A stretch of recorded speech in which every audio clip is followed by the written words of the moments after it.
ठीक है, आज हम स्टार्ट करते हैं रोटेशनल चैप्टर। चैप्टर नंबर क्या है, 5 या 6? सोच समझ के बोलना।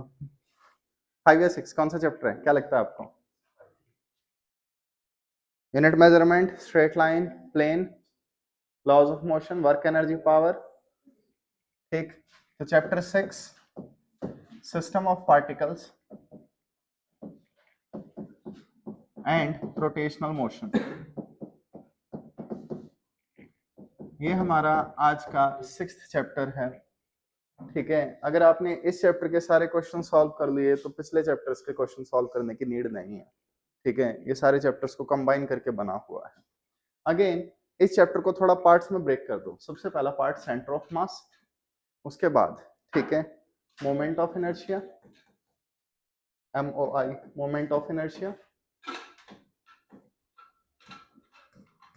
फिर इसके बाद टॉर्क, फिर angular momentum, conservation of energy, ETC, वो वाले सारे टॉपिक्स इसमें आ जाएंगे।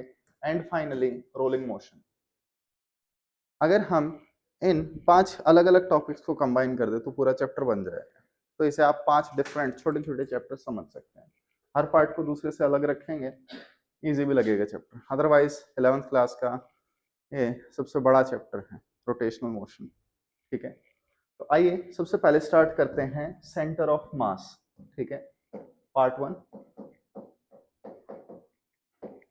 सेंटर ऑफ मास। तो चैप्टर का नाम देखिए, सिस्टम ऑफ पार्टिकल्स। ठीक है, पार्टिकल का सिस्टम। अब आपके पास क्या है, यहाँ पे 2 टर्म आएंगे, one is particle, other is body. Particle, what is particle? When size is much less than surroundings. अगर किसी चीज का साइज सराउंडिंग से बहुत छोटा है, ठीक है, तो हम उस चीज को पार्टिकल कहेंगे। और what is body? When size is comparable. बताओ ट्रेन क्या है, पार्टिकल या बॉडी? नहीं बता सकते, हमेशा कंपैरिजन होगा। तुम प्लेटफॉर्म पे खड़े हो, तुम्हारे सामने ट्रेन है, ट्रेन की लेंथ बहुत बड़ी है, हम उसे बॉडी कहेंगे। Train is infinite particles stick together. Train is a system of particles. Train में काफी सारे पार्टिकल्स हैं, इसलिए वो क्या हो गया, एक बॉडी हो गया। उसी ट्रेन को वर्ल्ड मैप पे देखो, वर्ल्ड मैप पे दिखेगी भी नहीं, उसे एक डॉट से रिप्रेजेंट करोगे तो वो क्या हो गया, ठीक है, पार्टिकल। अर्थ क्या है? अगेन सराउंडिंग देखनी पड़ेंगी। अगर हम अर्थ पे हैं तो अर्थ का साइज काइंड ऑफ इन्फिनाइट है, अर्थ को पार्टिकल ट्रीट नहीं कर सकते। लेकिन सोलर सिस्टम में, यूनिवर्स में, अपनी गैलेक्सी में कहीं भी हम अर्थ को देखें तो उसका साइज पार्टिकल साइज ही लगेगा। तो हमेशा इन कंपैरिजन देखना।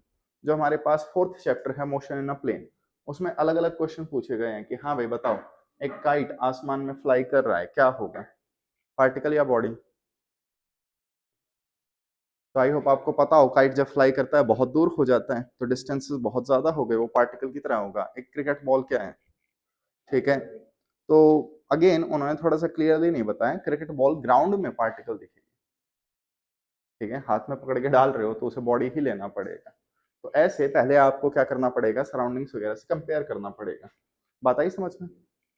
अब मान लो ये हमारे पास ट्रेन है, तो ये क्या हो गया, बॉडी। लेकिन अगर हम इसे बड़े लेवल पे देखें तो हम इसका सारा मास किस पॉइंट पे दिखाएं? ठीक है, उस पॉइंट को क्या कहेंगे, इसका सेंटर ऑफ मास। तो सेंटर ऑफ मास कोई ऐसा पॉइंट नहीं है जहां सारा मास है, ये एक ऐसा पॉइंट है जहां सारा मास माना जा सकता है।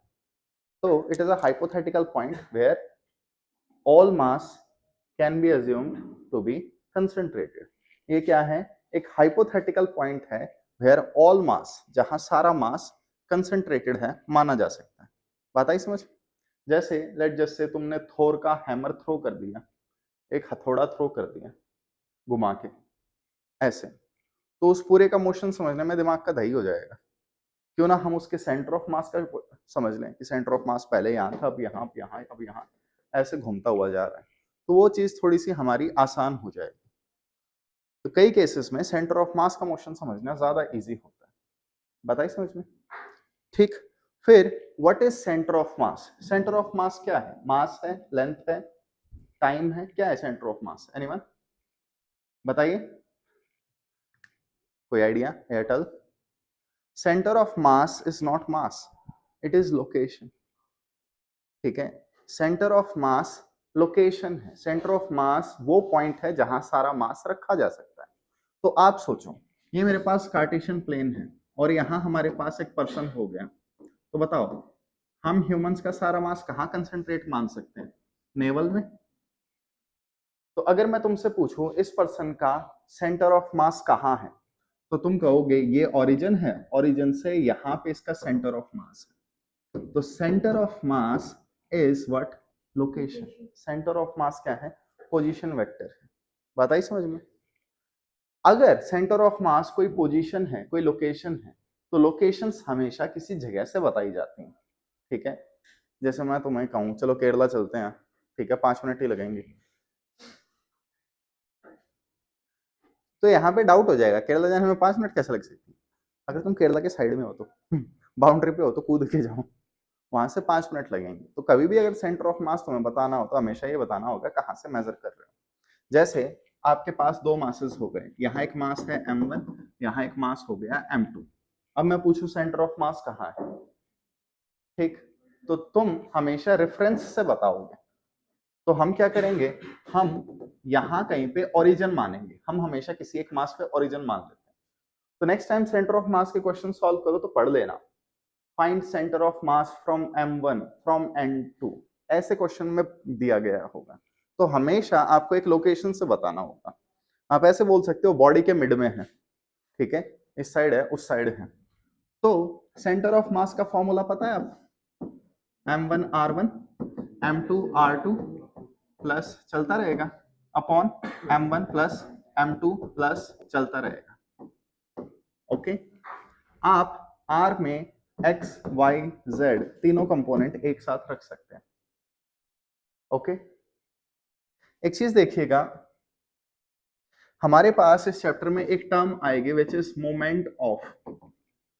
मोमेंट ऑफ बोले तो आर क्रॉस, ये मतलब होता है, जैसे मैं आपसे कहूं मोमेंट ऑफ मोमेंटम, एनीवन, क्या मतलब होगा? R cross P. Moment of momentum हम किसको बोलते हैं? Angular momentum. Moment of force, anyone, ये किसको बोलते हैं हम? टॉर्क को। फॉर्मूला क्या होगा? R cross F. अब यहां पे एक टर्म आएगी मोमेंट ऑफ मास, एनीवन।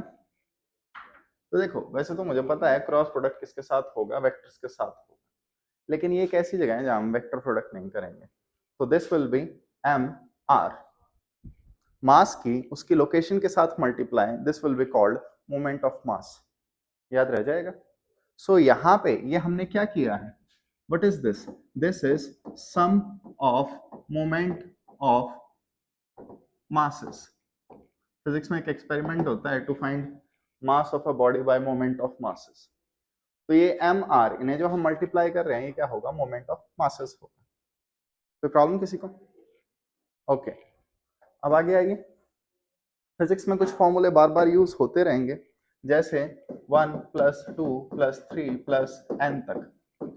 तो प्लस को हम किससे डिनोट करते हैं? सिग्मा, इस सिंबल से। ये और वो दोनों सिग्मा है, लेकिन यहाँ ये सिग्मा किसको रिप्रेजेंट कर रहा है? सम। तो अगर मैं लिख दूं समेशन n, तो इसका मतलब हुआ मैं 1 से लेकर n तक ऐड कर रहा हूं, और formula n into N plus 1/2, इस टाइप से। तो आपने देखा यहां मैं क्या कर रहा हूं सेंटर ऑफ मास के फॉर्मूले में? Anyone, m1 r1 m2 r2 m3 r3 upon m1 plus m2। तो इसे मैं क्या लिख सकता हूं? Summation mr upon summation m। ठीक है, तो ये फॉर्मूला आपको ऐसे भी लिखा हुआ मिल सकता है। कुछ वैल्यूज होती हैं 1 से लेकर n तक, कुछ इस टाइप से, लेकिन मैं उन चीजों को डिस्कस नहीं करना चाहता यहाँ पे, मैं पूरा मैथ में एंटर कर जाऊंगा फिर। ठीक है, ये बातें याद रह जाएंगी। अब centre of mass is closer to the heavier portion, heavier side. Centre of mass हमेशा क्या होगा? हैवी साइड के पास होगा। आइए देखें, सबसे पहले आपके पास क्या है? दो मासेस हैं, ये m ये m। सेंटर ऑफ मास कहाँ होगा? मिड में। ठीक है, अब मैंने क्या किया? मैंने इसे डबल कर दिया। अब सेंटर ऑफ मास कहाँ होगा? यहाँ पे। अब मैंने इसे और ज्यादा कर दिया, 12m कर दिया, और ज्यादा 1 1 1 1 2 कर दिया, और ज्यादा और ज्यादा और ज्यादा, इसके पास आता रहेगा। तो जैसे हमारे सोलर सिस्टम की बात करते हैं, सोलर सिस्टम में ये सन हो गया, और लेट जैसे सारे प्लैनेट्स एक ही डायरेक्शन में अलाइंड हैं, ये सारे प्लैनेट्स हो गए, ठीक है। तो सेंटर ऑफ मास फिर भी कहाँ आएगा, सन के अंदर आएगा, सन का मास इतना ज्यादा है, ठीक है, ये सारा सोलर सिस्टम आ सकता है उसमें, कंडीशन अप्लाइड, ठीक है। थोड़ी सी यहाँ कंडीशंस है, याद रह जाएगा। अब जेईई मेंस में एक क्वेश्चन आया था, सोच समझ के आंसर करना, ठीक।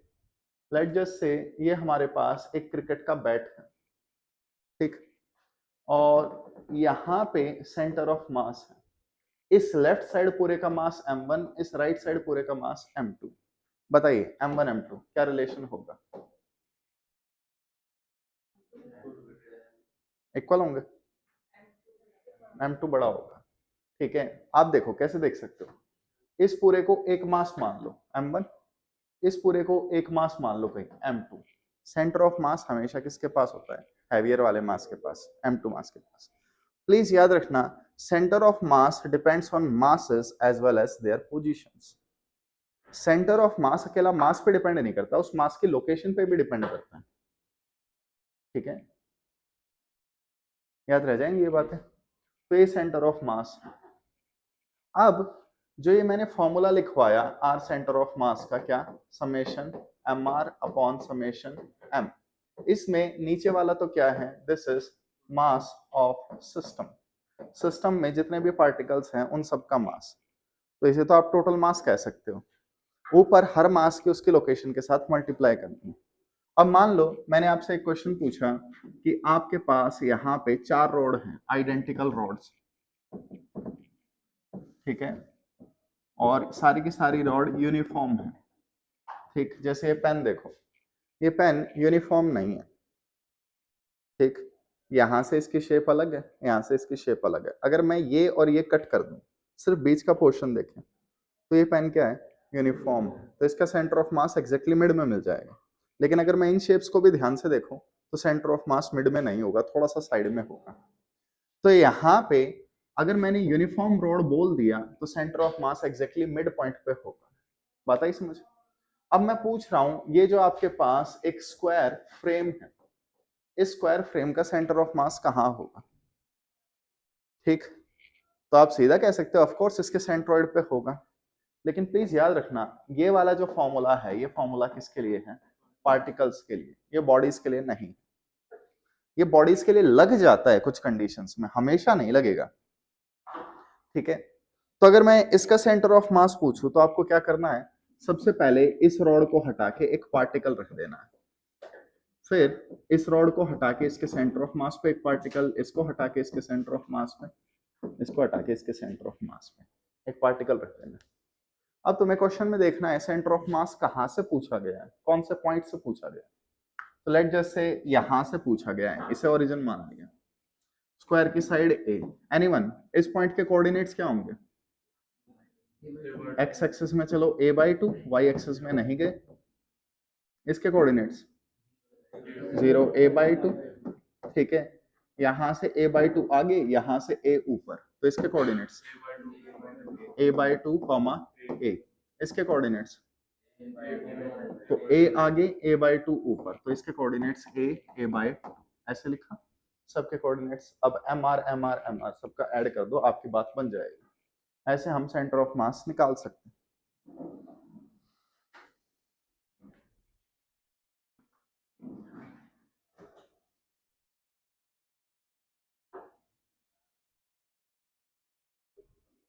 अगर आपके पास यूनिफॉर्म बॉडी है, आइडेंटिकल बॉडी है, तो सेंटर ऑफ मास हमेशा सेंट्रोइड में लाई करेगा, सिमेट्री पे लाई करेगा। जैसे स्फीयर का सेंटर ऑफ मास कहाँ होगा, सेंटर पे, क्यूबॉइड का कहाँ होगा, उसके सेंटर पे, जहां डायगोनल्स इंटरसेक्ट करेंगे उसके। तो वो चीजें तो कॉमन है। What if the body is symmetric but not uniform, या और कोई शेप हो जाए, चलो चेंज यहाँ पे आइए। तो देखिए हमारे पास क्या है, यहाँ पे सबसे पहला केस, ये एक सेमी रिंग है, ठीक है, रिंग को आधा काट दिया। तो सिमेट्री देखो, जैसा लेफ्ट पार्ट है वैसा ही राइट पार्ट है, ठीक, सिमेट्री है, डिस्टेंस इक्वल है, मास इक्वल है, ठीक है। तो मास किस पे डिपेंड करे, सॉरी सेंटर ऑफ मास, मास और लोकेशन पे डिपेंड करे। तो सेंटर ऑफ मास इसी लाइन पे लाई करेगा। इस लाइन को देखो, ऊपर मास है नीचे नहीं है, तो सेंटर ऑफ मास कहाँ होगा, इससे ऊपर होगा। तो ये क्या होता है, ये रिंग का सेंटर होता है और यहाँ कहीं रिंग का सेंटर ऑफ मास होता है। And this distance is 2r/π, याद रह जाएगा। फिर ऐसे ही शेप दोबारा ले लो, ये हमारे पास क्या है, this one is semi disc. Please question अच्छे से पढ़ लेना, कभी क्वेश्चन आ जाए रिंग का सेंटर ऑफ मास बताओ और तुम 2r/π लिखाओ, बच्चे इसे रट लेते हैं, कॉमन सेंस भूल जाते हैं। रिंग का सेंटर ऑफ मास सेंटर पे ही होगा, सेमी रिंग का यहाँ पे होगा, ठीक है। तो ये हमारे पास क्या हो गई, सेमी डिस्क। एनी आइडियाज, इसका कहाँ होगा, तो इसका सेंटर ऑफ मास भी यहाँ कहीं होगा, सेंटर से ये डिस्टेंस कितना होता है बच्चों, 4r/3π। फिर आपके पास ये क्या हो गया, कोन। तो हमारे पास दो कोन हो सकते हैं, कौन कौन से, एक आइसक्रीम कोन, नहीं कोई बात नहीं, ठीक है, एक हमारे पास सॉलिड कोन होगा, एक हमारे पास होलो कोन होगा, ठीक है। दोनों का सेंटर ऑफ मास इस लाइन पे ही लाई करेगा। इसका कहाँ होगा, बेस से h/4, इसका कहाँ होगा, बेस से h/3, ठीक है। ये कुछ डेटा याद रख लेना।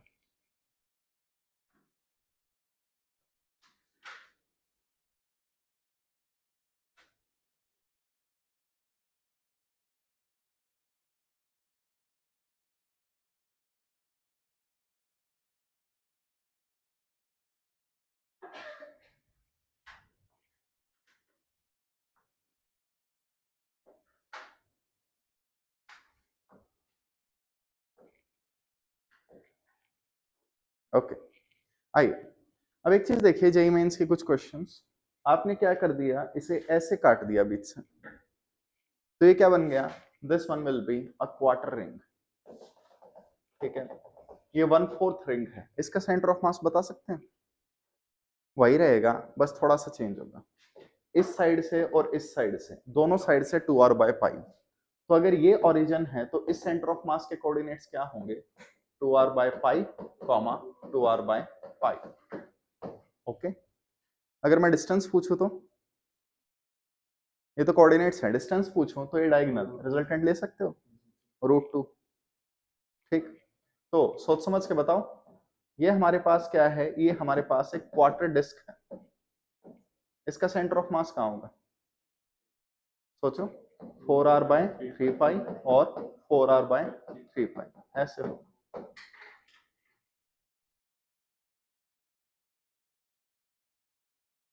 ओके। तो ये कुछ चीजें तुम्हें याद होनी चाहिए, जेई में जो क्वेश्चन आ चुके हैं वो नीट में आ सकते हैं, नीट वाले क्वेश्चन इवन जेई में दिख जाते हैं कई बार, तो प्रीवियस ईयर तो इंपॉर्टेंट है ही करने।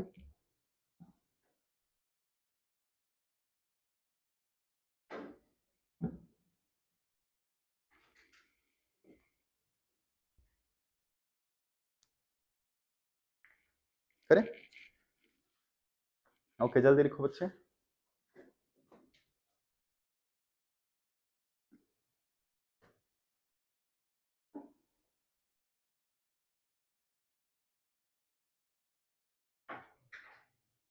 ओके, चेंज करो। अब हम बात करेंगे किसकी, बॉडी की। अभी तक हमने पार्टिकल्स के सेंटर ऑफ मास देखी, ऑफ कोर्स ये बॉडी है लेकिन इनके डिराइव अलग तरीके से करने पड़ेंगे। कुछ टर्म्स होती हैं फिजिक्स में, सबसे पहली term lambda, which is mass per unit length. तो लैम्डा के दो फॉर्मूले हो सकते हैं, एक m/l, एक dm/dl। कब कौन सा फॉर्मूला लेना ठीक रहेगा, ठीक है। तो ये वाला तो जब ठीक रहेगा जब यूनिफॉर्म हो, ठीक है, या एवरेज पूछी गई हो।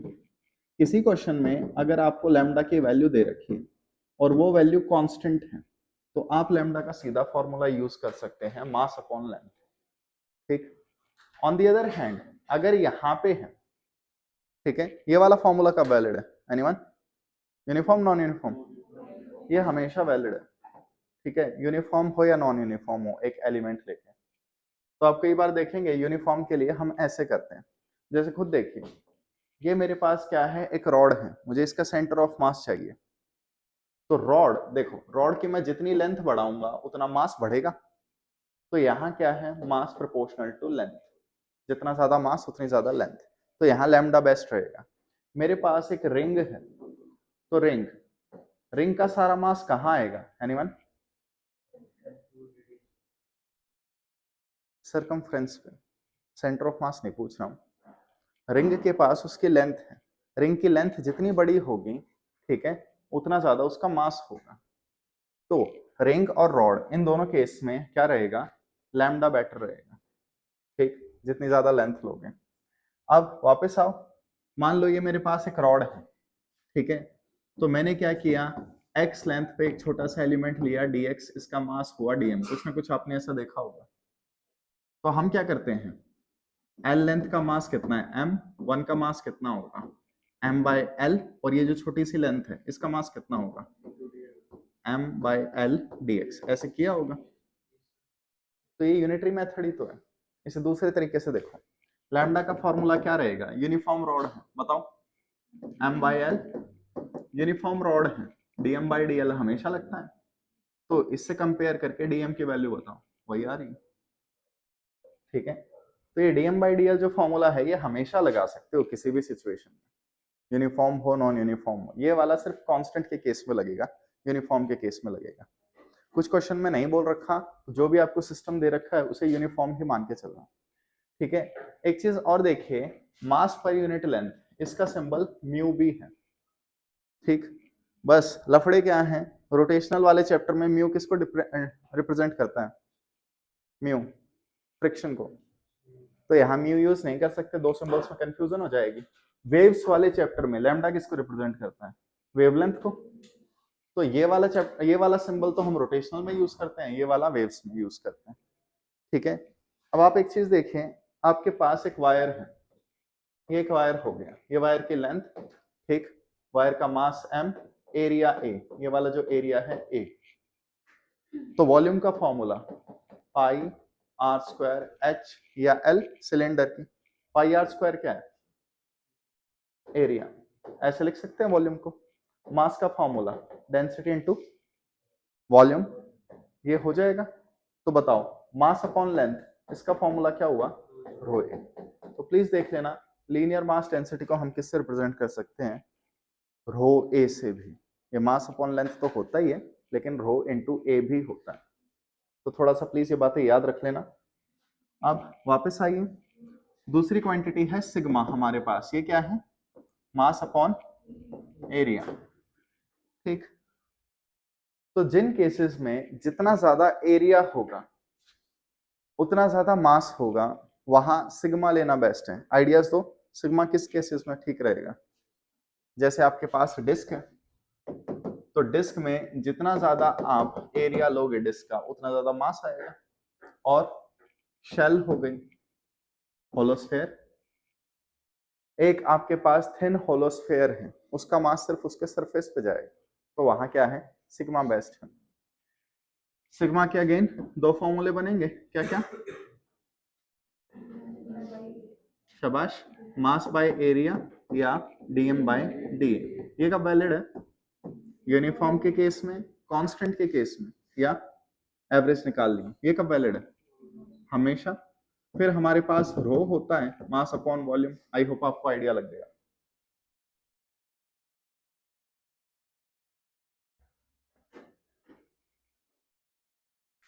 करें स्टार्ट?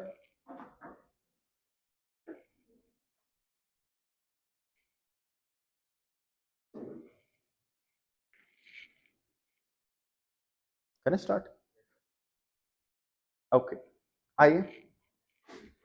तो देखो बच्चों, सबसे पहले सेंटर ऑफ मास ऑफ अ,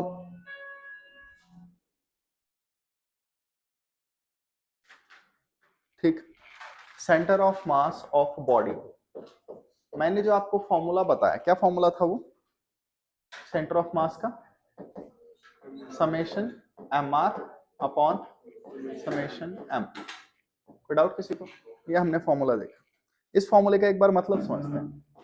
ये आपके पास कार्टेशियन प्लेन है, यहाँ एक मास m1, यहाँ एक मास m2, यहाँ कहीं एक मास mn, ऐसे आपके पास लार्ज नंबर ऑफ मासेस है। इस मास की लोकेशन r1, इसकी लोकेशन r2, इस वाले के लोकेशन rn। कोई प्रॉब्लम किसी को? तो ये हमारे पास काफी सारे मासेस हैं। तो बताओ इसमें m क्या है? Point mass. r क्या है? Position, location of that mass. ठीक है, आपने जो मास चूज कर दिया आर उसी की लोकेशन होनी चाहिए, किसी और की लोकेशन नहीं होनी चाहिए। बात आई समझ? अब यहां देखो, ये मेरे पास क्या है? एक बॉडी है। बॉडी की शेप कैसी है? एनीवन? Arbitrary, random. अगर मैं कोई भी रैंडम शेप बना दूं और उसके लिए फॉर्मूला प्रूव कर दूं, इसका मतलब है ये फॉर्मूला हर किसी के लिए वैलिड है। अगर मैं यहां स्फेयर बनाता तो वो डेरिवेशन सिर्फ स्फेयर्स के लिए वैलिड होता। तो अगर मैंने ऐसी कोई भी आलू जैसी शेप बना दी या शिनचैन के मुंह जैसी, ये फॉर्मूला क्या था? आर सेंटर ऑफ मास का मास इनटू उसकी लोकेशन। तो यहाँ पे आओ, क्या यहाँ हमारे पास पॉइंट मास है? एनीवन? पॉइंट मास नहीं है तो पॉइंट मास बना लेते हैं। Point mass banana is element लेना। तो मैंने इस पे एक छोटा सा एलिमेंट ले लिया डीएम। ठीक है, इस डीएम को इससे कनेक्ट कर दो।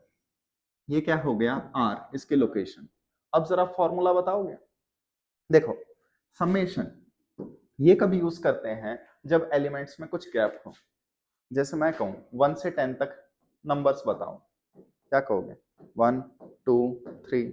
ये थोड़ा गलत है, 1 से 10 तक इंटीजर है ये। अगर मैं आपसे कहूं 1 से लेकर 10 तक जितने भी नंबर हैं सारे बताओ, तो 1, उसके अगला नंबर 1.0, फिर 1, ये 0 कभी खत्म होगा तो 1 आएगा। पता है ना सीक्वेंस कितनी है? तो अगर मैं तुम्हें कहूं 1 से लेकर 10 तक इंटीजर्स को ऐड कर दो, तो 1 2 3 4 ऐसे चलोगे। मैं कहूं 1 से लेकर 10 तक जितने भी नंबर हैं कितना ही पॉइंटों में, उन्हें ऐड कर दो, तो ऐसे चलोगे। So this is a continuous addition and this one is a discrete addition. तो यहाँ पे ये क्या है? ये body is a system of particles, और सारे पार्टिकल्स क्या हैं? चिपके हुए हैं। तो इंस्टेड ऑफ सिग्मा समेशन हम क्या यूज करेंगे? साफ इंटीग्रेशन। तो आओ, हाँ भी, सेंटर ऑफ मास का फॉर्मूला बताओ। R centre of mass is equal to, सबसे पहले एम क्या था? Point mass. यहां पॉइंट मास क्या है? डीएम। फिर आर क्या था? उसकी लोकेशन। तो यहां लोकेशन क्या है? आर। प्लीज देख लेना, are x Y Z 3D में है। फिर क्या था? सम। तो यहां सम किससे यूज करेंगे? इंटीग्रेशन से, अपॉन, ठीक, integration DM. So this formula will be valid for bodies. अगर इंस्टेड ऑफ पार्टिकल्स तुमसे बॉडीज पूछ लिया जाए तो तुम ये फॉर्मूला लगाओगे, याद रह जाएगा। चेंज करूं?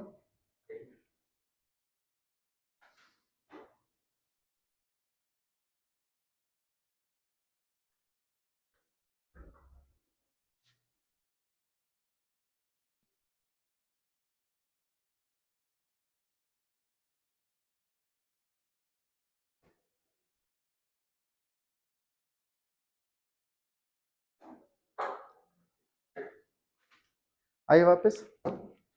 वो कहाँ गया?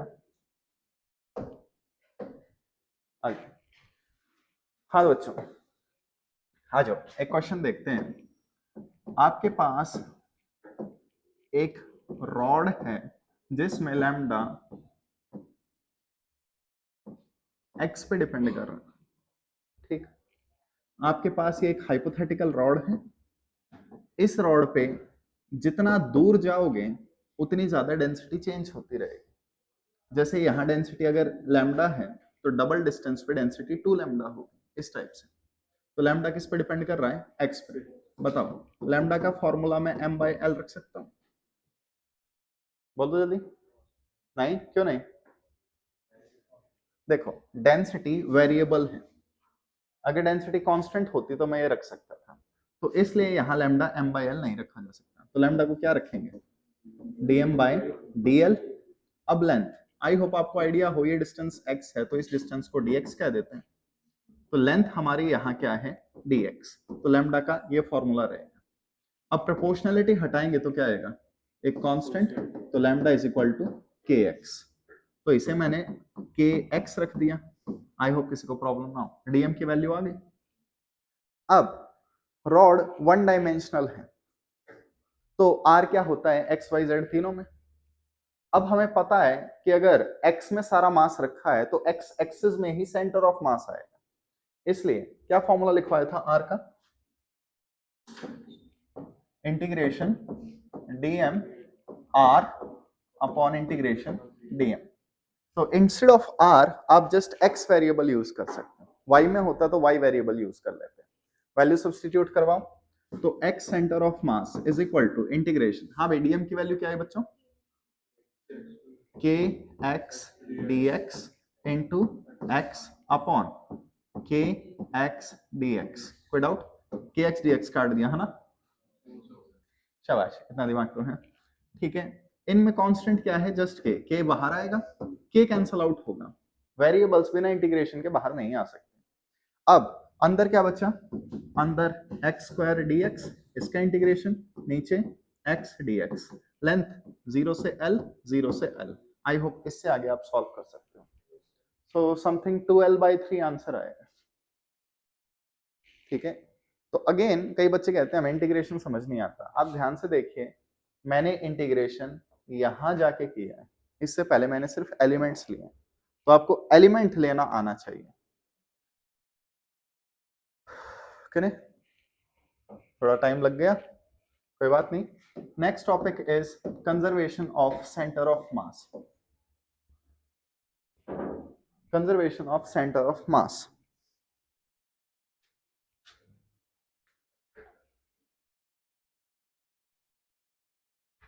करें स्टार्ट, ओके चेंज करूं, आइए देखिए, सबसे पहले आपके पास एक सिस्टम ऑफ पार्टिकल्स है, एक सिस्टम है जिसमें बहुत सारे पार्टिकल्स हैं। मैंने इस पार्टिकल पे फोर्स लगा दी F1, इस पे फोर्स F2, इस पे फोर्स Fn। बताइए what is the net force on the system, system पे नेट फोर्स कितनी है, F1 plus F2 plus Fn। I hope आपको पता हो vector sum, force is a vector quantity, so net force is given by superposition, net force vector sum से निकलेगी। कोई doubt किसी को, हाँ भाई, फोर्स का formula mass into acceleration, mass into acceleration, ये होगा net force, mass into acceleration. Net force किसका, मास, सिस्टम का, शाबाश। सिस्टम का मास कितना है, m1 plus m2 plus dot dot dot चलता रहेगा। एक्सेलरेशन किसका, सिस्टम का या सेंटर ऑफ मास का। ठीक, तो अगर मैं तुमसे पूछूं बताओ एक्सेलरेशन ऑफ सेंटर ऑफ मास कितना होगा, तो फॉर्मूला क्या बनेगा acceleration of centre of mass का, m1a1 plus m2a2 upon m1 plus m2 plus. I hope आपको पैटर्न समझ में आया हो, कोई प्रॉब्लम। एक्सेलरेशन क्या होता है, dv बाई dt, तो dv क्या होगा, a dt, इंटीग्रेट करो, तो अगर मैं दोनों साइड टाइम के रिस्पेक्ट में इंटीग्रेट कर दूं तो मुझे क्या मिल जाएगा, वेलोसिटी। आई होप आपको याद हो, ये चेंज इन वेलोसिटी देता है, तो इनिशियल वेलोसिटी मैंने 0 मान ली। तो सिमिलरली आपके पास क्या फॉर्मूला आएगा, velocity of centre of mass is equal to m1v1 plus m2v2 plus upon m1 plus m2 plus. इस सेंस में आप चल सकते हो।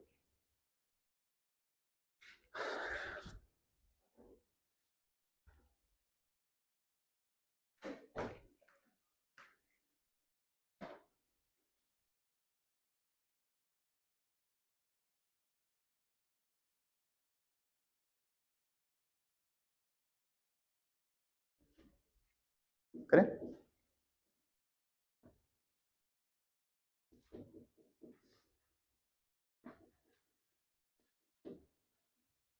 करें आगे, ओके। तो आप देख सकते हैं ये हमारे पास क्या होगा, वेलोसिटी ऑफ सेंटर ऑफ मास। इसे एक बार और इंटीग्रेट कर दें तो वेलोसिटी का इंटीग्रेशन पोजीशन देता है, तो आपका आंसर क्या आ जाएगा, R centre of mass is equal to m1 r1 m2 r2 m3 r3। तो जो सेंटर ऑफ मास का फॉर्मूला है वो यहां से आता है। अब वापस से चलते हैं, what if the net force is zero on a system. एक सिस्टम पे पार्टिकल्स एक दूसरे पे फोर्स लगा रहे हैं, कोई एक्सटर्नल फोर्स नहीं। अगर मैं नेट फोर्स को जीरो ले लूं तो बच्चों नेट फोर्स का फॉर्मूला क्या था, dp बाय dt। तो मोमेंटम का डिफरेंशिएशन जीरो है, तो यहां पे मैं कंडीशन मान के चल रहा हूं मोमेंटम क्या है, कांस्टेंट। और मोमेंटम अगर कांस्टेंट है तो ठीक, मोमेंटम कांस्टेंट, ठीक। एनीवन, कंजर्वेशन ऑफ मोमेंटम हम डिस्कस कर चुके हैं, कब होता है, जब सिस्टम पे कोई एक्सटर्नल फोर्स ना हो। अब यहां पे देखिए, यहां पे सबसे पहला क्वेश्चन आता है, ये एक पर्सन यहां है, ठीक है, और ये एक बोट है या प्लैंक है, और ये स्मूथ सरफेस पे रखी हुई है। अब इस पर्सन ने आगे चलना शुरू कर दिया, फ्रिक्शन होगा, होगा, वॉकिंग के लिए फ्रिक्शन जरूरी है, ठीक है। ये वाला जो सरफेस है, ये वाला सरफेस, ये रफ है, ठीक। आप स्मूथ सरफेस पे वॉक नहीं कर सकते, आप चलोगे आपकी मून वॉक होती रहेगी, ठीक है, लेकिन आप आगे पीछे नहीं मूव कर पाओगे। तो यहाँ फ्रिक्शन है, हाँ भाई फ्रिक्शन दिखाइए, कौन सा फ्रिक्शन आएगा, स्टैटिक काइनेटिक, स्टैटिक। वॉकिंग में स्टैटिक फ्रिक्शन यूज होता है। तो जब हम चलेंगे तो प्लीज ध्यान देना, हम बुल की तरह चलते हैं, हम अपने पाँव को पीछे धक्का देते हैं, तो पाँव पीछे जा रहा है तो फ्रिक्शन कहाँ आएगा, आगे। तो लेग पे फ्रिक्शन आगे लगेगा, और न्यूटन का थर्ड लॉ, प्लैंक पे फ्रिक्शन पीछे लगेगा। सो बाय न्यूटन्स थर्ड लॉ ये इक्वल एंड अपोजिट होंगे। एनीवन, अगर मैं इसे सिस्टम कहूं, ये हमारा सिस्टम हो गया, तो फ्रिक्शन क्या है, इंटरनल या एक्सटर्नल फोर्स, सिस्टम के अंदर दोनों फोर्सेस दिख गई ना, दोनों फ्रिक्शन, तो ये इंटरनल फोर्स होगी। अब फ्रिक्शन इंटरनल फोर्स है, क्या हमारे सिस्टम पे कोई नेट एक्सटर्नल फोर्स है, mg नॉर्मल कैंसल आउट हो गए, तो इस केस में सिस्टम पे एक्सटर्नल फोर्स जीरो है, तो मोमेंटम क्या रहेगा, कांस्टेंट। मोमेंटम क्या होता है, मास इनटू वेलोसिटी, तो ये सिस्टम का ले रहा हूं, तो सिस्टम का मास इनटू सिस्टम की वेलोसिटी कांस्टेंट, यानी सेंटर ऑफ मास की वेलोसिटी क्या रहेगी, कांस्टेंट। तो सेंटर ऑफ मास पहले क्या था, रेस्ट में, तो बाद में भी क्या रहेगा, रेस्ट में। तो नेक्स्ट टाइम अगर तुम बोटिंग वगैरह कुछ भी करो और बोट से कूद के, ठीक है, सरफेस पे जा रहे हो या सरफेस से बोट में जा रहे हो, तो बोट एकदम से हिल जाती है।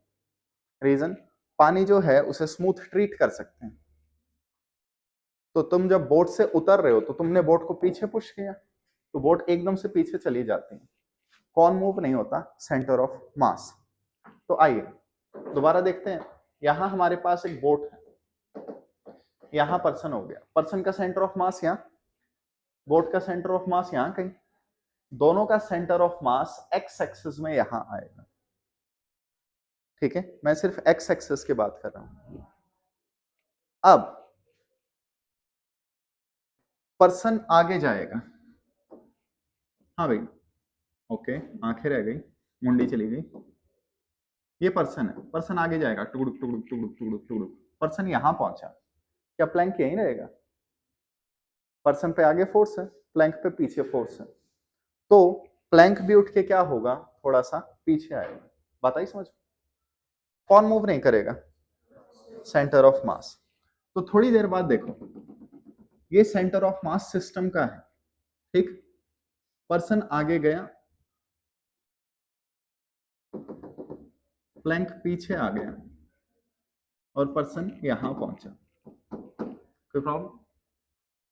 अब मुझे निकालना है प्लैंक कितना मूव हुआ, तो फॉर्मूला बताइए, x centre of mass m1 x1 m2 x2 upon m1 plus m2। एक चीज देखिए, मुझे एग्जैक्टली सेंटर ऑफ मास की लोकेशन नहीं निकालनी, मुझे शिफ्ट निकालना है। Anyone, what is shift in physics, physics में शिफ्ट का मतलब चेंज होता है डेल्टा, तो सबके आगे डेल्टा ले लो, इसके आगे डेल्टा, इसके आगे डेल्टा, इसके आगे डेल्टा, ओके, आगे,